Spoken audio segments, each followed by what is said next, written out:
Hello dear students, welcome to my channel Patel science academy. Dear students, आज के इस topic में हम देखेंगे circulatory system in human being. Human में सर्कुलेटरी सिस्टम कैसे होता है, यानी ह्यूमन में ब्लड के थ्रू बॉडी में डिफरेंट पार्ट्स को उनकी रिक्वायरमेंट, जो बेसिक रिक्वायरमेंट है जैसे फूड है, प्रोटीन, विटामिन, कार्बोहाइड्रेट है और ऑक्सीजन है, ये कैसे एक जगह से दूसरी जगह यानी दिल से पूरे बॉडी के पार्ट्स में ये कैसे पहुंचती है, और पूरे बॉडी में जो वेस्ट मटेरियल तैयार होता है हर सेल में, हर टिश्यू में, वो कैसे वापस बॉडी में, हार्ट में आता है और हार्ट से लंग्स में और किडनी में जाके बॉडी से बाहर निकल जाता है। तो इस सिस्टम को सर्कुलेटरी सिस्टम बोलते हैं। डियर स्टूडेंट्स, अगर इसको समझना है तो आपको इसको ये 2 पॉइंट को समझना ज़रूरी है। कौन से 2 पॉइंट? एक ब्लड वस्कुलेटरी सिस्टम, वस्कुलर सिस्टम, और दूसरा लिम्फेटिक सिस्टम। तो ब्लड वस्कुलर सिस्टम चलिए देखते हैं। ब्लड वस्कुलर सिस्टम को अगर समझना है तो इसमें 3 पॉइंट को आपको समझना पड़ेगा। वो 3 पॉइंट कौन से हैं dear students? Blood vascular system, जिसमें ब्लड को समझना ज़रूरी है, हार्ट यानी दिल को समझना ज़रूरी है, और ब्लड वेसल्स यानी ब्लड की ट्यूब यानी खून की नालियाँ जो है उसको समझना ज़रूरी है। तो dear students, blood vascular system यानी ब्लड सर्कुलेटरी सिस्टम का पहला और मोस्ट इम्पॉर्टेंट पार्ट, इसको समझने के लिए आज का लेक्चर में हम कुछ पॉइंट देखेंगे, जैसे ब्लड कंपोजिशन और आगे के कुछ पॉइंट देखेंगे। तो चलिए बगैर किसी टाइम वेस्ट किए आगे बढ़ते हैं और देखते हैं कि ब्लड वस्कुलर सिस्टम में जो 3 पार्ट है, ब्लड, हार्ट और ब्लड वेसल्स, जाहिर सी बात है दिल को समझना ही पड़ेगा, और दिल में जो ब्लड है, ब्लड में क्या क्या है उसको समझना पड़ेगा, और ब्लड कैसे ट्यूब में होते हुए यानी ब्लड वेसल्स में, जैसे आर्टरी वेन्स से होते हुए कैसे डिफरेंट पार्ट्स में ट्रैवल करते हुए जाता है और वापस आता है, वो तो ब्लड वेसल्स को भी समझना ही पड़ेगा। तो ये 3 पॉइंट को जब तक नहीं समझेंगे ब्लड सर्कुलेटरी सिस्टम समझ में नहीं आएगा। तो चलिए स्टार्ट करते हैं। 3 में से सबसे पहला पॉइंट ब्लड।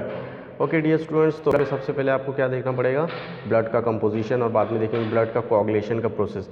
ब्लड कंपोजिशन में सबसे पहले एक पॉइंट देखते हैं कि study of blood is called haematology.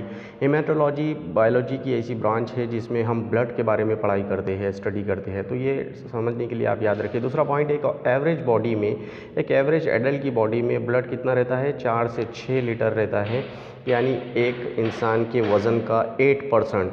अगर किसी का वज़न 100 किलो है, 100 केजी है, तो उसके बॉडी में 8 लीटर ब्लड होना चाहिए। अगर किसी का वज़न 50 केजी है तो उसके बॉडी में 4 लीटर ब्लड होना चाहिए। तो ऐसा देखा गया है कि 100 केजी सभी का वज़न नहीं रहता, तो 60-70 के बीच में सबका वज़न रहता है, तो उसके हिसाब से 4 से 6 लीटर ब्लड हर एक की बॉडी में होना चाहिए। Okay dear student, next point देखते हैं। ब्लड का कलर जो है वो रेड कलर का रहता है, और ये एक फ्लूइड है यानी एक लिक्विड है, और कनेक्टिव टिश्यू है। कनेक्टिव टिश्यू है यानी ये एक पार्ट को बॉडी के दूसरे पार्ट से कनेक्ट करता है। ओके, और अगर आप देखेंगे कि ये डिराइव कहाँ से होता है, कहाँ से बनता है ब्लड? जब बच्चा पैदा होता है तो ब्लड को कौन सा पार्ट बनाता है? तो डियर स्टूडेंट, जब बच्चा पैदा होता है तो माँ के पेट में, मदर की बॉडी में जो है ब्लड बनता है मीजोडर्म से। मीजोडर्म यानी ब्लड का वो पार्ट, एम्ब्रियोनिक पार्ट, जो एक्टोडर्म की बीच की लेयर है। तो ब्लड को बनाने वाला जो पार्ट है, जब हम मदर की बॉडी में हमारा डेवलपमेंट चल रहा होता है, तो उस टाइम पर 3 लेयर वाली एक स्टेज आती है, गैस्ट्रुला जिसको बोलते हैं। उसमें 3 लेयर रहती है। एक है एक्टोडर्म जो आउटर लेयर होती है, एक है मीजोडर्म जो मिडल लेयर होती है, और एक है एंडोडर्म जो अंदर की लेयर होती है। तो ब्लड को कौन बनाती है? मीजोडर्म बनाती है डियर स्टूडेंट्स। ओके, अब हम आगे की तरफ बढ़ते हैं और नेक्स्ट पॉइंट देखते हैं। आई होप कि आपको ये सब पॉइंट समझ में आ रहे हैं। अब नेक्स्ट पॉइंट देखते हैं। नेक्स्ट पॉइंट में हम देखेंगे कि it is slightly alkaline, it's pH is slightly alkaline. इसका पीएच जो है वो अल्कलाइन है। क्यों? क्योंकि पीएच इसका ये स्लाइटली अल्कलाइन नेचर का है, क्योंकि पीएच इसका 7 से ऊपर है, 7.4 है। टेस्ट अगर देखेंगे तो सॉल्टी टेस्ट का ये है, और विस्कस फ्लूइड है। पानी के कंपैरिजन में, वाटर के कंपैरिजन में ये हैवी है, क्योंकि इसके अंदर इतने सारे मटेरियल होते हैं। इसके अंदर बहुत सारी गैसेस होती है, प्रोटीन होते हैं, वाटर होते हैं, ऑर्गेनिक इनऑर्गेनिक सब्सटेंसेस होते हैं, वेस्ट मटेरियल होते हैं जो वाटर में नहीं होते। तो जाहिर सी बात है ये वाटर से भारी ही रहेगा, हैवी ही रहेगा वाटर के कंपैरिजन में। और इसके सबसे इंपॉर्टेंट पॉइंट अगर मैं बताऊँ तो ये पॉइंट है कि इसमें 2 पार्ट होते हैं ब्लड में। एक है लिक्विड पार्ट जिसको प्लाज्मा बोलते हैं, जो 55% है, और दूसरा है सॉलिड पार्ट जिसको ब्लड सेल्स बोलते हैं, RBC, WBC, blood and platelets, वो है 45%। ओके डियर स्टूडेंट्स, तो 55% लिक्विड पार्ट है, 45% सॉलिड पार्ट है। 55% का नाम जो है प्लाज्मा है, और 45% का नाम जो है वो है ब्लड वेसल्स, डब्ल्यूबीसी, आरबीसी और ब्लड प्लेटलेट्स। डियर स्टूडेंट्स, अगर 45% वाले पार्ट को 55% वाले पार्ट से सेपरेट करना है तो एक प्रोसेस है, एक मशीन है, सेंट्रीफ्यूगेशन मशीन। सेंट्रीफ्यूगेशन मशीन में ट्यूब के अंदर ब्लड को डालिए तो ब्लड में से प्लाज्मा सेपरेट हो जाएगा और ब्लड सेल सेपरेट हो जाएगी। उस प्रोसेस को सेंट्रीफ्यूगेशन का प्रोसेस बोलते हैं। ओके डियर स्टूडेंट्स, तो ये पॉइंट्स इस स्लाइड्स में हमने ब्लड का कंपोजिशन देखा। चलिए आगे की कुछ और पॉइंट देखते हैं। कुछ और पॉइंट में सबसे इम्पॉर्टेंट बात ये देखेंगे हम कि हाँ ओके, चलो पहले ये देख लेते हैं। ये है ब्लड। ये ब्लड में आपको जो दिख रहा है ये ब्लड के सेल्स है, आरबीसी आपको दिख रहे हैं। ओके डियर स्टूडेंट्स, और अगर इसको मैं जूम करके आपको बताऊँ तो ये टेस्ट ट्यूब में आपको क्या दिख रहा है। टेस्ट ट्यूब में आपको ब्लड का सैंपल दिख रहा है। अब ब्लड के सैंपल में आपको मैं बताता हूँ, ये ब्लड सैंपल में ये जो ऊपर का पार्ट दिख रहा है येलो येलो कलर का, स्ट्रॉ कलर का, ये इसको बोलते हैं लिक्विड पार्ट प्लाज्मा, और नीचे जो दिख रहे हैं रेड रेड कलर के, ये है इसका सॉलिड पार्ट ब्लड सेल्स। अगर इसको मैं और थोड़ा जूम करके आपको दिखाऊं तो आपको समझ में आ जाएगा कि ये ब्लड में इतनी सारी चीज़ें होती हैं। जैसे आपको यहाँ एक पार्ट में बताता हूँ। ये देखिए आप यहाँ पर, ये इसमें जो ये वाले सेल दिख रहे हैं ये वाइट ब्लड सेल्स है, ये जितने भी इस शेप के दिख रहे हैं। उसके बाद ये गोल गोल जो शेप के दिख रहे हैं ये सब रेड ब्लड सेल्स है, और ये जो छोटे छोटे पत्तों की तरह दिख रहे हैं या बोट शेप के दिख रहे हैं ये ब्लड सेल्स की तीसरी टाइप है, प्लेटलेट्स इसको बोलते हैं। तो ये इसकी फुल डिटेल अपन देखेंगे आगे। अभी समझाने के लिए मैंने एक ब्लड सैंपल आपको समझाया। आपके ये टेस्ट ट्यूब देख के आपके समझ में आ गया होगा कि लिक्विड पार्ट प्लाज्मा कैसे कलर का होता है और ब्लड सेल्स कैसे होते हैं। ओके डियर स्टूडेंट्स, चलिए आगे बढ़ते हैं और देखते हैं नेक्स्ट पॉइंट। नेक्स्ट पॉइंट में अभी जो मैंने बताया वही पॉइंट है, ब्लड कंपोजिशन एंड कोआगुलेशन। ये जो मैंने समझाया था वही है। ब्लड की स्टडी करने को क्या कहते हैं, हेमाटोलॉजी कहते हैं, क्योंकि ब्लड हेमाटोलॉजी दो वर्ड से मिलकर बना है। हीम मीन्स ब्लड और लॉजी मीन्स स्टडी। तो हेमाटोलॉजी मीन्स ब्लड की स्टडी करना, और बाकी चीज़ें आपको मैंने इसके बारे में समझाया हूँ। ओके डियर स्टूडेंट्स, चलिए आगे की तरफ बढ़ते हैं। अब देख लेते हैं इस स्लाइड्स को थोड़ा सा डिटेल में जाके, तो आपको पता चलेगा कि अगर ये ब्लड वेसल्स है, जस्ट अ मिनट, अगर ये ब्लड वेसल्स है ये जो आपको दिख रही है, तो इसके अंदर ब्लड कैसा है। फिर ये देखिए, ये जो लिक्विड पीला पीला कलर का ये स्ट्रॉ कलर का जो दिख रहा है, लिक्विड फ्लूइड जो दिख रहा है, ये है लिक्विड पार्ट प्लाज्मा जो 55% है। और उसके बाद जो इसमें सेल जो दिख रहे हैं डियर स्टूडेंट्स, ये जो सेल है ये अलग अलग कलर के सेल ब्लड के अंदर आपको दिख रहे हैं। थोड़ा सा मैं इसको शॉर्टकट में बताता हूँ आपको। तो आप देखिए, ये जो दिख रहे हैं गोल गोल रेड कलर के, ये आरबीसी है। देखिए कितने सारे आरबीसी यहाँ पर दिख रहे हैं, ये सब रेड ब्लड सेल्स है, लाल कलर वाले। बाकी जो है ये अंदर जो छोटे ये जो दिख रहे हैं अलग कलर के, जो रेड नहीं है, इसकी बहुत सारी टाइप है। तो ये एवरेज में देखें तो ये वाइट कलर के सेल होते हैं, इसको वाइट ब्लड सेल्स बोलते हैं। और फिर ये जो छोटे छोटे आपको कीड़ों की तरह दिख रहे होंगे, या बोट शेप के, या सूखे हुए पत्ते की तरह जो दिख रहे होंगे, ये है इसकी तीसरी टाइप, प्लेटलेट्स। तो इस तरह से एक ब्लड में इतना मटेरियल होता है। प्लाज्मा लिक्विड पार्ट होता है जो आपको यहाँ पर येलो कलर यानी स्ट्रॉ कलर का दिख रहा होगा, और ब्लड सेल्स आरबीसी, डब्ल्यूबीसी और प्लेटलेट्स होते हैं। तो ये शॉर्टकट में आपको एक फ़ोटो मैंने बताया। चलिए अब नेक्स्ट पार्ट देखते हैं। नेक्स्ट पार्ट में देखते हैं ब्लड की और डिटेल। आप चलिए प्लाज्मा की तरफ जाते हैं और प्लाज्मा की ज़रा डिटेल देख लेते हैं। ओके डियर स्टूडेंट्स, तो आई होप कि आपको मज़ा आ रहा है, समझ में भी आ रहा है। प्लाज्मा जो है 55% ये ब्लड का पार्ट है, और इसका स्ट्रॉ कलर है यानी येलो कलर ऑलमोस्ट, और ये अल्कलाइन नेचर का है, विस्कस फ्लूइड है। और इसमें फॉलोइंग पार्ट जो चार्ट में आपको दिख रहे हैं ये है। अब डियर स्टूडेंट्स, आप देखेंगे कि ब्लड के प्लाज्मा में, सिर्फ प्लाज्मा में, अभी दूसरी बात नहीं कर रहे हैं अपन, सिर्फ प्लाज्मा लिक्विड पार्ट में देख रहे हैं क्या क्या है। तो इसमें आपको वाटर मिलेगा 90%, 90% तो सिर्फ इसमें पानी ही रहता है। उसके बाद प्रोटीन है, प्रोटीन अलग अलग टाइप के प्रोटीन है, वो 7 से 8% है। यानी ब्लड के प्लाज्मा में 98% तो पानी और वाटर प्रोटीन ही है। और प्रोटीन कौन सा है, एल्ब्यूमिन है, ग्लोब्यूलिन है, प्रोपर्डीन है, प्रोथ्रोम्बिन है, फाइब्रिनोजिन है। ये इतने सारे टाइप के प्रोटीन है, यानी 7 से 8% प्रोटीन और 90% वाटर, यानी 98% तो ये चाहिए दोनों। ओके, अब इनऑर्गेनिक सॉल्ट जैसे sodium, potassium, magnesium, calcium, iron, manganese, chlorine ion, carbonates और फॉस्फेट्स वगैरह, ये 1% में आते हैं। हो गए 99% या 98%। अब बचे हुई चीज़ें, दूसरी जो अदर चीज़ें हैं वो 1 से 2% है। तो वो क्या है, वो फूड है। फूड में जैसे हम जो भी खाते हैं, ग्लूकोज है, अमाइनो एसिड्स है, फैटी एसिड्स है, ट्राइग्लिसराइड्स है, ये सब फूड में आते हैं। और इसके अलावा वेस्ट मटेरियल भी तो है वहाँ पे, यूरिया है, यूरिक एसिड है, क्रिएटिनिन वगैरह, ये भी सब ब्लड में है। इसके अलावा रेगुलेटर्स है, हार्मोन है, एंजाइम्स है, विटामिन है। इसके अलावा और एक इंपॉर्टेंट पार्ट है एंटीकोगुलेंट्स, यानी अगर ब्लड कहीं इंजरी ब्लड को लग गई, ब्लड वेसल्स को अगर ब्लड बाहर जा रहा है तो एंटीकोगुलेंट भी है, यानी ब्लड को रोकने के लिए, ब्लड को गाढ़ा बनाने के लिए, यानी जेली की तरह बनाने के लिए, ताकि ब्लड फ्लो रुक जाए। हेपेरिन नाम का एंटीकोगुलेंट्स भी है। उसके बाद कोलेस्ट्रॉल भी तो है और एंटीबॉडीज़ भी उसमें रहती है। इसके अलावा गैसेस भी है, ऑक्सीजन गैस है, कार्बन डाइऑक्साइड गैस है और नाइट्रोजन गैस है। इतनी चीज़ें सिर्फ काय में हैं, ब्लड के प्लाज्मा में है। ओके डियर स्टूडेंट्स, तो 55% इसमें ये पार्ट है। अब चलिए बढ़ते हैं आगे की तरफ और देखते हैं कि सॉलिड पार्ट यानी फॉर्म्ड एलिमेंट्स जो है वो कौन से हैं। तो आपको पता चलेगा वो जो सॉलिड पार्ट है वो 3 ही हैं। Blood cells that are produced in the body are collectively called formed elements and human blood contains 3 types of. पूरी दुनिया जानती है कि ह्यूमन के ब्लड में 3 टाइप के सेल्स है। एक को बोलते हैं रेड ब्लड कार्पसल्स यानी RBC, दूसरे को बोलते हैं वाइट ब्लड कार्पसल्स यानी white blood corpuscles means WBC, किधर तो भी चला गया WBC, और तीसरा है प्लेटलेट्स। खैर मैं आपको वो समझा दूंगा। तो इसमें RBC है, WBC और प्लेटलेट्स है। ये 3 टाइप के ब्लड सेल्स है। तो चलिए चलते हैं RBC की डिटेल देखते हैं। RBC का दूसरा नाम है इरिथ्रोसाइट्स। ओके, ये याद रखिए आप, इरिथ्रोसाइट ERYTHROCYTES, एरिथ्रोसाइट्स यानी RBC मतलब रेड ब्लड कार्पसल्स। ओके, चलिए पहला पॉइंट देखते हैं। एरिथ्रोसाइट्स यानी RBC are the most abundant cell in the body, बहुत ज़्यादा है बॉडी में। दे आर सर्कुलर, गोल गोल है, सर्कुलर शेप के हैं, एंड बाइकॉन्क्यू शेप के हैं, एंड ई न्यूक्लिएटेड यानी इसमें न्यूक्लियस नहीं है, एब्सेंट है। जबकि कैमल के RBC में न्यूक्लियस प्रेजेंट होता है, लेकिन बाकी सारे मैमल की बॉडी में न्यूक्लियस एब्सेंट होता है RBC में। ओके, तो RBC सर्कुलर है, बाइकॉन्क्यू, ई न्यूक्लिएटेड है अगर ह्यूमन की बात की जाए तो।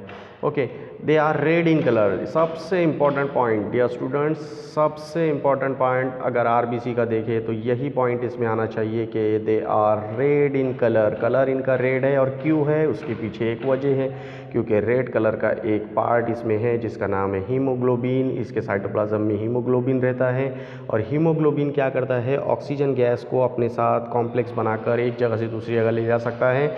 इसीलिए हीमोग्लोबिन रेस्पिरेशन में बहुत इंपॉर्टेंट रोल प्ले करता है, क्योंकि वो ऑक्सीजन गैस को ले जा सकता है अपने साथ जोड़ के, और पूरे बॉडी से CO2 गैस को, कार्बन डाइऑक्साइड गैस को, जो पॉइजनस गैस है उसको भी अपने साथ जो कॉम्प्लेक्स बना के ला सकता है एक जगह से दूसरी जगह। तो इसीलिए हीमोग्लोबिन क्या हो गया, एक ऑक्सीजन और CO2 कैरिंग पिगमेंट, यानी ऐसा पिगमेंट जो ऑक्सीजन को ले जा सकता है, CO2 को ला सकता है अपने साथ। तो क्योंकि वो सबसे इम्पॉर्टेंट रोल प्ले कर रहा है, इसलिए ब्लड का नाम भी हीमोग्लोबिन पर ही है।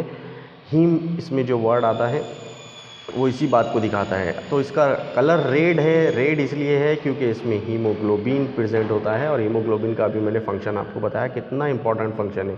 ओके डियर स्टूडेंट्स, तो एक और इम्पॉर्टेंट पॉइंट इसमें देखते हैं कि मेल की बॉडी में ब्लड में RBC कितने हैं और फीमेल की बॉडी में कितने हैं। मेल की बॉडी में डियर स्टूडेंट्स अगर एक एवरेज नंबर निकाला जाए तो 5.1 से 5.8 मिलियंस होते हैं एक पर mm3। तो एक स्लाइड पे अगर एक mm3 इतना ब्लड निकाला जाए तो एक बॉडी में, एक मेल की बॉडी में 5.1 से 5.8 मिलियंस होते हैं ब्लड, यानी 1 मिलियन के 10 लाख होता है, तो 5.1 से 5.8 मिलियन ब्लड में RBC मेल की बॉडी में होते हैं, और उससे थोड़े से कम 4.3 से 5.2 मिलियंस पर mm3 ये फीमेल की बॉडी में होते हैं। फीमेल की बॉडी में कम क्यों और मेल की बॉडी में ज़्यादा क्यों? क्योंकि फीमेल की बॉडी में एक हर महीने एक प्रोसेस चलता है, एक साइकिल चलता है जिसमें ब्लड बहुत सारा बॉडी से रिलीज़ हो जाता है, निकल जाता है, रिमूव हो जाता है। तो इसीलिए ब्लड फीमेल की बॉडी में थोड़ा RBC उसमें कम रहते हैं। ओके, और इसी को बोलते हैं हम टोटल RBC काउंट। तो आपके समझ में आ गया होगा, मेल की बॉडी में 5.1 से 5.8 है, फीमेल की बॉडी में 4.3 से 5.2 है। ओके, लाइफ स्पेन अगर देखें RBC की ज़िंदगी कितनी है, तो इसकी टोटल ज़िंदगी है 4 महीने यानी 120 दिन, 120 डेज़। और अगर मैं ये आपको बताऊँ कि RBC को कौन सा प्रोसेस, RBC का प्रोसेस जो RBC को तैयार करता है उस प्रोसेस का नाम क्या है, तो उसका नाम है इरिथ्रोपॉइसिस, क्योंकि इसका एरिथ्रोसाइट्स इसका नाम है। तो इरिथ्रोपॉइसिस यानी RBC को फॉर्म करने वाला प्रोसेस। और ओरिजिन इसका क्या है, कौन तैयार करके देता है इसको? एम्ब्रियो में तो मेसोडर्म तैयार करके देता है, लेकिन बॉडी जब बड़ी हो जाती है तो इसको बोन मैरो, बोन के अंदर जो मैरो होता है, हड्डी के अंदर जो गुदा होता है, वो इसको तैयार करके देता है। ओके डियर स्टूडेंट्स, और इसके अलावा उसको तैयार करने के लिए कुछ रिक्वायरमेंट है। विटामिन B12 इसको चाहिए, फॉलिक एसिड चाहिए, और बॉडी को हीम नाम का प्रोटीन चाहिए। ये सब मिलकर प्रोडक्शन ऑफ RBC करते हैं, RBC को तैयार करते हैं। तो आई होप कि RBC आपके समझ में आया है। अगर मैं ब्लड आपके सामने रख दूँ, ब्लड की स्लाइड, तो उसमें से गोल गोल सर्कुलर शेप के, बाइकॉन्केव शेप के, ई न्यूक्लिएटेड बगैर न्यूक्लियस वाले अगर सेल आप देख रहे होंगे तो समझ लेना कि उसमें हीमोग्लोबिन है और वो RBC ही है। Okay dear students, so I hope कि आपको RBC समझ में आया है। कुछ और पॉइंट देख लेते हैं। चलिए देखते हैं हीमोग्लोबिन। तो देखिए, ये ऑक्सीजन ऊपर का अगर पार्ट मैं आपको बताऊं तो देखो क्या लिखा हुआ है, oxygen from the pulmonary alveolus, यानी ये लंग्स का पार्ट है। और इसमें ये जो बबल बबल बबल दिख रही है, ऑक्सीजन गैस के बबल है। ये ऑक्सीजन गैस के बबल ये RBC के अंदर गए, ये दिख रहे हैं बबल्स आपको। RBC में किसके साथ मिले? ये हीमोग्लोबिन के साथ मिले। दिख रहा है आपको ये हीमोग्लोबिन वाला पार्ट? तो ये रेड ब्लड सेल्स में ये हीमोग्लोबिन है। और हीमोग्लोबिन में दो पार्ट रहते हैं, एक ये वाला पार्ट और दूसरा ये येलो कलर वाला पार्ट। ये हीमोग्लोबिन एक प्रोटीन की टाइप है जो कॉन्जुगेटेड प्रोटीन है, जिसमें दो पार्ट रहते हैं, एक हीम और दूसरा ग्लोबिन। ग्लोबिन जो है प्रोटीन है और हीम जो है ये आयरन है, प्रोटीन नहीं है। तो ये ऐसा प्रोटीन है ग्लोबिन जो अपने नॉन प्रोटीनस वाले पार्ट के साथ हमेशा कंबाइन होकर रहता है, इसलिए इसको कॉन्जुगेटेड प्रोटीन बोलते हैं। तो नॉन प्रोटीनस पार्ट कौन सा है इसके अंदर हीमोग्लोबिन में? आयरन। तो प्रोस्टैटिक ग्रुप भी इसको बोलते हैं। तो डियर स्टूडेंट्स, ये हीमोग्लोबिन क्या करता है? देखिए, ऑक्सीजन को या ऑक्सीजन के बबल्स को अपने साथ ज्वाइन कर लेता है, जैसे आप यहाँ पर देख रहे होगे, और अपने साथ लेकर जाता है। और ये RBC इस ऑक्सीजन गैस को कैरी करते हैं, रिलीज़ कर देते हैं सेल में ले जाकर। इस तरह से सेल को, हर सेल को ऑक्सीजन मिलती है RBC के ज़रिए। और इसी तरह से ये सेल में से वापस आते टाइम पर ये CO2 को लेकर आता है, तो इस तरह से CO2 को रिटर्न भी कर देता है। आपको समझ में आ गया होगा कि RBC का कितना इंपॉर्टेंट रोल है अपने बॉडी में, और सबसे ज़्यादा RBC ही है हमारे बॉडी में। ओके डियर स्टूडेंट्स, तो एक और इम्पॉर्टेंट पॉइंट देख लेते हैं RBC के बारे में। The old and the worn out RBC are destroyed in the liver and the spleen, that is called the graveyard of the RBC। अब 120 दिन हो गए हैं और या तो फिर RBC डैमेज हो गए हैं या इंजर्ड हो गए, तो अब इसका क्या काम है? जाहिर सी बात है, इसको जो है अब मर जाना है, डिस्ट्रॉय हो जाना है। तो इसको डिस्ट्रॉय करने के लिए लीवर और स्प्लीन जो है, ये दो ऑर्गन हैं जो इसको मतलब इसकी लाइफ ख़त्म होने के बाद जो है इसको डिस्ट्रॉय कर देते हैं, ख़त्म कर देते हैं बॉडी से। The condition with increase in the number of the RBC is polycythaemia. अगर किसी की बॉडी में RBC जितने नॉर्मली होते हैं अगर उससे ज़्यादा बढ़ गए हैं तो इसको पॉलीसाइथेमिया बोलते हैं, और अगर जितने नॉर्मल रेंज है उससे कम हो गए हैं तो इसको एरिथ्रोसाइटोपेनिया बोलते हैं। तो ये दो वर्ड याद रखिए, एरिथ्रोसाइटोपेनिया यानी RBC कम हो गए बॉडी में, और पॉलीसाइथेमिया यानी RBC नॉर्मल रेंज से ज़्यादा हो गए हैं बॉडी में। द हार्मोन एरिथ्रोपोइटीन नाम का एक हार्मोन है which produces the kidney cells. एक एरिथ्रोपोइटीन नाम का हार्मोन है।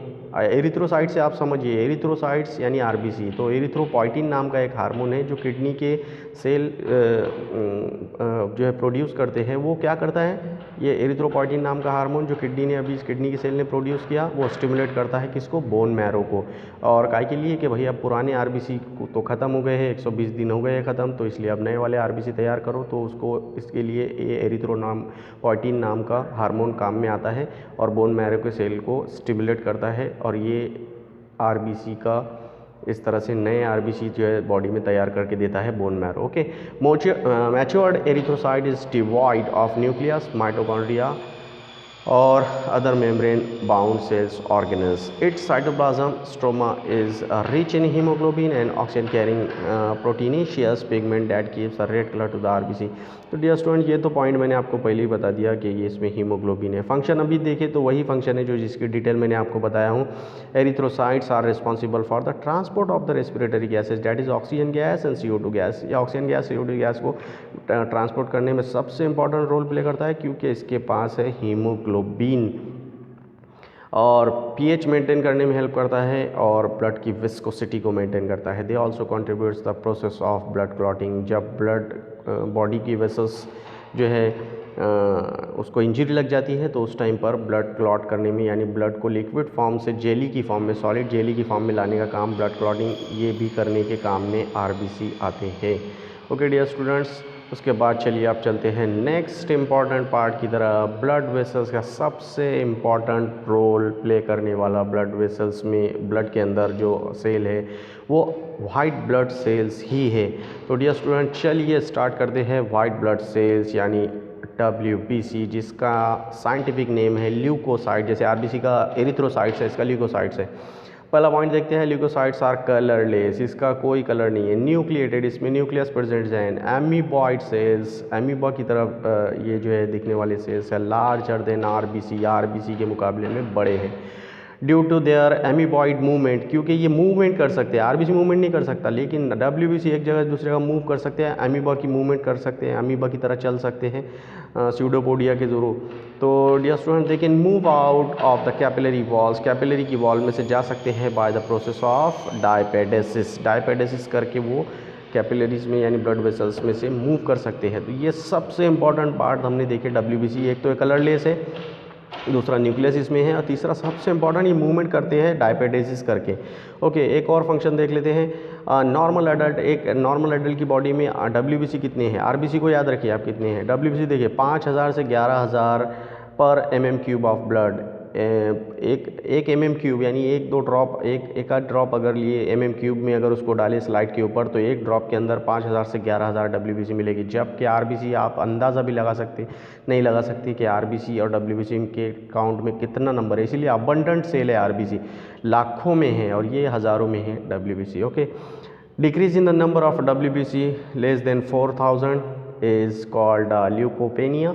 अगर 4000 से नीचे अगर इसका नंबर आ गया, यानी इसकी तादाद 4000 से नीचे आ गई इसकी संख्या WBC की बॉडी में, तो समझ लेना कि ल्यूकोपेनिया नाम की बीमारी हो गई है। और ये HIV के, एड्स के सिम्टम्स में भी आता है। TB के पेशेंट के भी साथ ऐसा देखा गया है, those expose to the radiation और to the shock.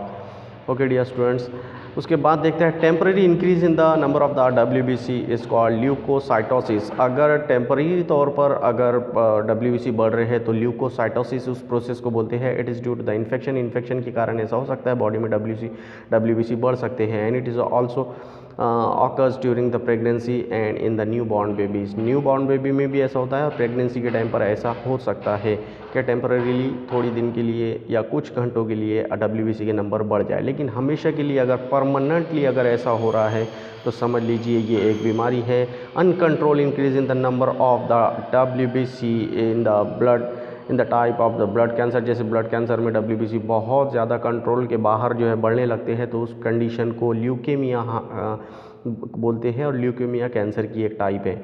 Okay dear students, function अगर देखेंगे तो एक फंक्शन में नहीं बता सकता, इसके बहुत सारे फंक्शन हैं। WBC are mainly concern with the defence mechanism, आपकी बॉडी को प्रोटेक्शन करने के और डिफेंस करने के काम में आता है, यानी बीमारियों से आपको बचाते हैं तो WBC ही बचाते हैं। ओके डियर स्टूडेंट्स, लेकिन WBC की बहुत सारी टाइप है। देखिए ल्यूकोसाइट्स यानी WBC की दो टाइप यहाँ पर आपको दिख रही हैं। चलिए मैं आपको समझाता हूँ। एक है WBC ग्रैन्युलोसाइट्स के, और दूसरे WBC है अग्रैन्युलोसाइट्स। तो अग्रैन्युलोसाइट्स ये ऐसे WBC है जिनके अंदर न्यूक्लियस तो है, लेकिन इनके साइटोप्लाज्म में ग्रैन्यूल्स नहीं। अब देखिए ये अगर सेल WBC है और ये उसका अगर न्यूक्लियस है, तो ये साइटोप्लाज्म में अगर इस तरह से डॉट डॉट डॉट ग्रैन्यूल्स अगर प्रेजेंट है, तो समझ लेना ये WBC ग्रैन्युलर WBC है, यानी इसके साइटोप्लाज्म में ग्रैन्यूल्स प्रेजेंट है। और सपोज अगर WBC ऐसा नहीं है, सिर्फ ये WBC है और ये उसका न्यूक्लियस है, और इसके साइटोप्लाज्म में यानी इस एरिया में एक भी ग्रैन्यूल प्रेजेंट नहीं है, तो ऐसे WBC को अग्रैन्युलर WBC बोलते हैं। ओके डियर स्टूडेंट्स, तो ग्रैन्युलर अग्रैन्युलर दो टाइप के WBC है, जिसमें से अग्रैन्युलर की फिर से दो टाइप है। एक को बोलते हैं लिम्फोसाइट और एक को बोलते हैं मोनोसाइट्स। लिम्फोसाइट 20 से 25% है, मोनोसाइट 3 से 8% है। ग्रैन्युलोसाइट जिनके साइटोप्लाज्म में ग्रैन्यूल्स प्रेजेंट रहते हैं, यहाँ आप देखिए आपको दिख रहे होंगे ग्रैन्यूल्स इसके अंदर, इसके भी अंदर और इसके भी अंदर, जबकि इसके साइटोप्लाज्म में ग्रैन्यूल्स एब्सेंट है क्योंकि ये ग्रैन्युलोसाइट की टाइप है। तो ग्रैन्युलोसाइट जो है वो 3 टाइप के हैं, बेसोफिल, न्यूट्रोफिल और इओसिनोफिल। बेसोफिल 1 से 5%, ये न्यूट्रोफिल 60 से 70% और इओसिनोफिल 2 से 4% इतना रहता है। तो ये 5 टाइप के WBC हमारी बॉडी में है, यानी 2 टाइप है उसकी, ये 5 टाइप है। तो आप देख लीजिए ग्रैन्युलोसाइट्स की 3 टाइप यहाँ क्लियर यहाँ पर आपको दिख रहा होगा। ग्रैन्युलोसाइट्स जिसके साइटोप्लाज्म में ग्रैन्यूल्स है, और ग्रैन्युलोसाइट जिसके साइटोप्लाज्म में ग्रैन्यूल्स नहीं है। तो आप इनके शेप देखिए न्यूक्लियस के, इसका शेप देखिए कैसे गोल दिख रहा है, इसका शेप देखिए किडनी शेप दिख रहा है, इसका शेप देखिए कैसे बेसोफिल का न्यूक्लियस का, इसका देखिए स्माइल की शेप की तरह दिख रहा है, इसका देखिए मल्टी लोब की तरह दिख रहा है। चलिए डिटेल में जाते हैं और WBC की ये 5 जो टाइप है इसको समझ लेते हैं। 2 टाइप में से ग्रैन्युलोसाइट्स पहले स्टार्ट करते हैं। चलिए देखते हैं ग्रैन्युलोसाइट्स में आपको मैंने पहले ही बता दिया कि इसकी जो है ये फॉलोइंग 3 टाइप है। एक है मोनोसाइट्स, एक है न्यूट्रोफिल, दूसरा बेसोफिल, तीसरा इओसिनोफिल। तो चलिए सबसे पहले अपन देख लेते हैं न्यूट्रोफिल। ओके डियर स्टूडेंट्स, तो आई होप कि आपको समझ में आ रहा है। न्यूट्रोफिल की डिटेल मैं आपको बताता हूँ। चलिए देखते हैं neutrophil without wasting a time. Neutrophil पहली type, granules are very fine, बढ़िया तरीके से ग्रैन्यूल्स इसमें दिखेंगे, लार्ज इन नंबर, बहुत सारे नंबर में है, evenly distributed and stain with the neutral stain. Dear students, क्या आपने ये बात नोट किया कि इसको न्यूट्रोफिल क्यों बोलते हैं? क्योंकि ये इसको कलर जब इसको ब्लड का अपन टेस्ट करते हैं तो इसको स्टेन करते हैं अपन, जब स्टेन करते हैं तो ये न्यूट्रल स्टेन को एक्सेप्ट करता है, इसलिए इसका नाम है neutrophil.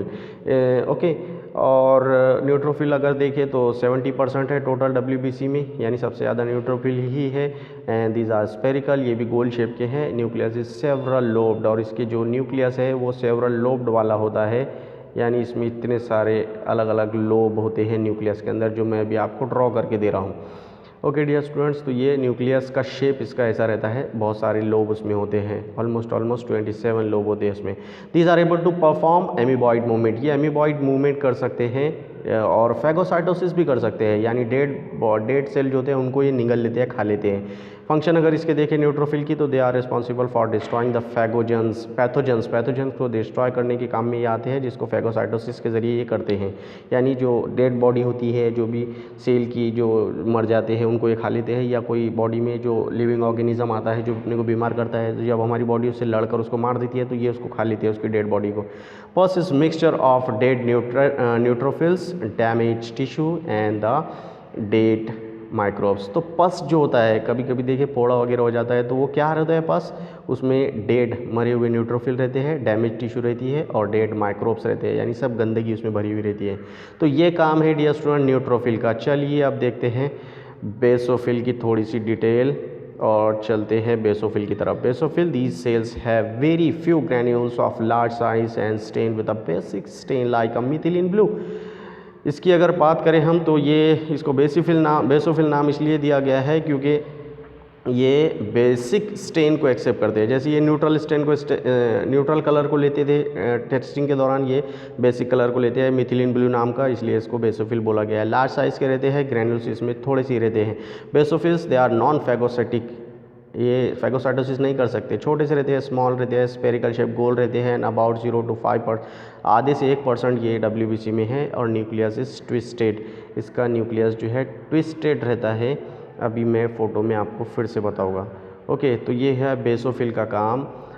They are present in infected and allergic condition only. और बेसोफिल के अगर फंक्शन करें तो हेपेरिन नाम का और हिस्टामिन नाम का और सेरोटीन नाम का प्रोटीन ये सेक्रेट करते हैं। चलिए अब चलते हैं इओसिन की तरफ। इओसिन यानी ग्रैन्युलोसाइट्स की लास्ट टाइप। चलिए देखते हैं इओसिन की डिटेल। इओसिन को एसिडोफिल भी बोलते हैं, जाहिर सी बात है एसिडोफिल क्यों बोलते होंगे, क्योंकि ये एसिडिक स्टेन को एक्सेप्ट करता होगा। ओके डियर स्टूडेंट्स, तो इसका कलर ये स्टेन रेड कलर की स्टेन यानी एसिडिक स्टेन को लेता है। इओसिन नाम उसका है वो स्टेन का, इसलिए इसको इओसिनोफिल बोलते हैं।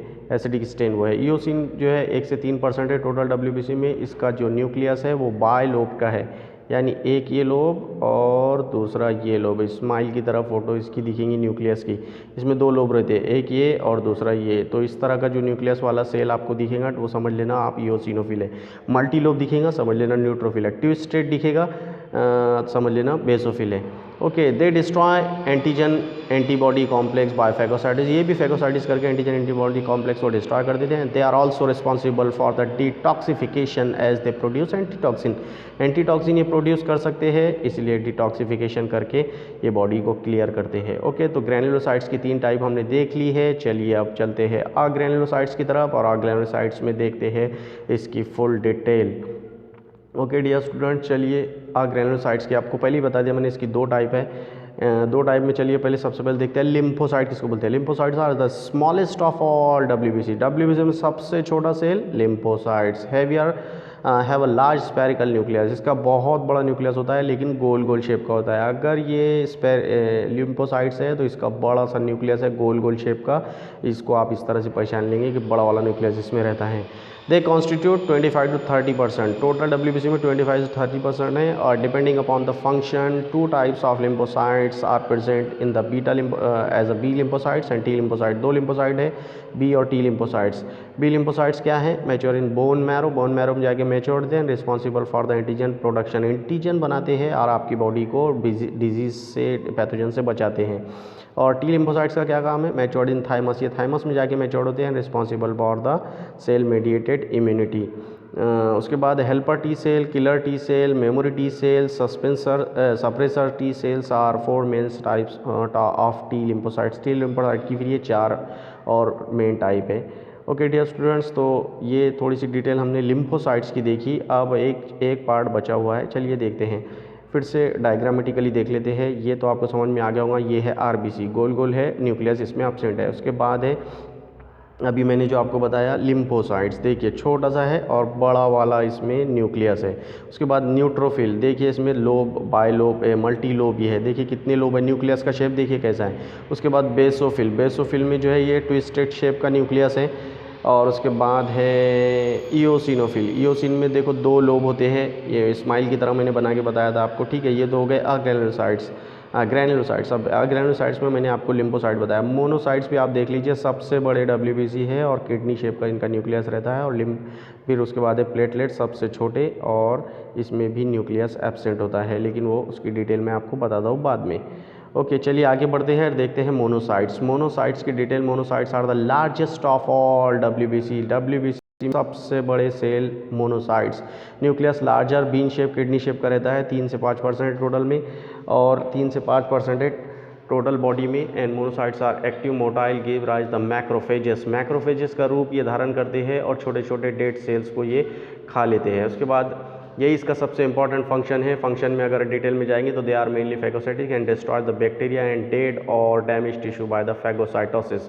उसके बाद डियर स्टूडेंट्स चलते हैं नेक्स्ट और लास्ट पार्ट की तरफ, जिसका नाम है थ्रोम्बोसाइट्स, यानी ब्लड सेल्स की तीसरी टाइप, जिसको हम ब्लड प्लेटलेट्स भी बोलते हैं। और इसका नाम, दूसरा नाम जो है, जैसे डब्ल्यूबीसी का नाम ल्यूकोसाइट, जैसे आरबीसी का नाम एरिथ्रोसाइट्स, ऐसी तीसरी टाइप जो है प्लेटलेट्स, इसका साइंटिफिक नेम है थ्रोम्बोसाइट्स। और thrombocytes are cellular fragments form by the large cells, cellular fragment है, पूरी तरह से सेल नहीं है, जिसको लार्ज सेल बनाते हैं, इसको मेगा कैरियोसाइट्स बोलते हैं। And they are produce in the bone marrow, bone marrow इसको प्रोड्यूस करती है। They are very small oval shape, बहुत छोटे होते हैं, ओवल शेप के रहते हैं, और सेल फ्रेगमेंटेड है, बगैर न्यूक्लियस के, विदाउट न्यूक्लियस के। नॉर्मल काउंट अगर थ्रोम्बोसाइट्स का ब्लड में देखें तो 2.5 से 4.5 लाख के बीच में पर mm³ इतना होता है। यानी सबसे ज़्यादा कौन है, आरबीसी, उससे कम कौन है, ब्लड प्लेटलेट्स, और सबसे कम कौन है, डब्ल्यूबीसी, हज़ारों में है। If the number of the thrombocytes decreases than the normal condition, that condition is called thrombocytopenia. अगर कम हो गए नंबर प्लेटलेट्स के, जैसे अक्सर कुछ कॉमन बीमारियों में आप देखेंगे तो थ्रोम्बोसाइटोपेनिया का वो शिकार हो जाते हैं, यानी उसके प्लेटलेट्स कम हो जाते हैं। और दिस कंडीशन कॉज है इंटरनल ब्लीडिंग, इसकी वजह से अंदर हेमरेज हो जाता है और इंटरनल ब्लीडिंग शुरू हो जाती है। फंक्शन अगर देखें तो सबसे बढ़िया फंक्शन प्लेटलेट्स को याद रखने का यही है कि this secrets the platelet factors which essential for blood clotting. अगर आप नॉर्मल है तो ब्लड के जो प्लेटलेट्स है इसको ज़्यादा कुछ काम नहीं है, लेकिन अगर आपको इंजरी लग गई है और ब्लीडिंग हो रही है, ब्लड आपके बॉडी में बाहर जा रहा है, बॉडी से आपके तो जहाँ इंजरी लगी है वहाँ पर ये ब्लड क्लॉटिंग यानी कोagulation का प्रोसेस करता है और आपके बॉडी में ब्लड को बाहर बहने से रोकता है। इस प्रोसेस को ब्लड क्लॉटिंग बोलते हैं। तो सबसे इंपॉर्टेंट फंक्शन प्लेटलेट्स का यही हो गया। Okay, they also seal the ruptured blood vessels. Ruptured blood vessels को ये सील करते हैं by the formation of the platelets plug और थ्रोम्बस टी। Okay, thrombus. Okay dear student, this secrets serotonin as a local vasoconstrictor. Okay dear students, तो ये थी detail blood vessels की, ब्लड में ब्लड सेल्स की। ओके डियर स्टूडेंट्स, उसके बाद एक प्रोसेस आता है जिसको ब्लड क्लॉटिंग बोलते हैं, यानी जिसमें ब्लड जो है लिक्विड पार्ट से सॉलिड पार्ट में कन्वर्ट हो जाता है। उसको ब्लड क्लॉटिंग या ब्लड कोagulation बोलते हैं। जैसे मैंने आपको बताया, अगर आपको इंजरी हो गई है तो ब्लड प्लेटलेट्स ये काम करते हैं। ये काम कैसे होता है बॉडी में, यानी आपका जो ब्लड है उसको कैसे बहने से ये रोक सकता है। 1 से 2 मिनट में ये काम हो जाता है, रुक जाता है आपका ब्लड अपने आप, कुछ करने की ज़रूरत नहीं। अगर छोटी सी इंजरी लगी, बड़ी इंजरी लगी तो आपको वहाँ पर जो है प्लास्टर वगैरह लगाना पड़ेगा। ओके, तो 2 तरीके से ये होता है, एक एक्सट्रिंसिक तरीके से, एक इंट्रिंसिक तरीके से। एक्सट्रिंसिक तरीके से कब होता है, जब टिश्यू को डैमेज हो जाता है। एक्सट्रिंसिक तरीके से कब होता है, जब ब्लड वेसल्स को इंजरी हो जाती है, डैमेज हो जाता है। तो दोनों भी तरीके में क्या होता है, टिश्यू थ्रोम्बोप्लास्टिन नाम का एक प्रोटीन है, उसको सीक्रेट करती है और वो थ्रोम्बोप्लास्टिन जो है एक इनएक्टिव फैक्टर होता है, फैक्टर 10। और इधर से भी अगर इंट्रिंसिक पाथवे है तो उधर से भी क्लॉटिंग फैक्टर 10 इनएक्टिव फॉर्म में जो रहता है उसको सबसे पहले, अगर ऐसा हुआ तो थ्रोम्बोप्लास्टिन और अगर ऐसा हुआ तो क्लॉटिंग फैक्टर 10, ये जो है सबसे पहले इसको एक्टिव करते हैं। जैसे ही ये एक्टिव होता है तो फिर एक प्रोथ्रोम्बिन नाम का प्रोटीन है, वो थ्रोम्बिन में कन्वर्ट हो जाता है। ये इनएक्टिव फॉर्म है, ये एक्टिव फॉर्म है, प्रोथ्रोम्बिन थ्रोम्बिन में कन्वर्ट हो जाता है। और जैसे ही प्रोथ्रोम्बिन तैयार होता है बॉडी में, वो फाइब्रिनोजन नाम के प्रोटीन को फाइब्रिन में कन्वर्ट कर देता है और जैसे ही फाइब्रिन बन जाता है बॉडी में, ब्लड क्लॉट होना शुरू हो जाता है। तो डियर स्टूडेंट्स, ये था ह्यूमन सर्कुलेटरी सिस्टम के 3 पार्ट, ब्लड, हार्ट और ब्लड वेसल्स में से पहला पार्ट ब्लड। अब नेक्स्ट लेक्चर में हम हार्ट और ब्लड वेसल्स की डिटेल देखेंगे। Thank you very much for watching this video.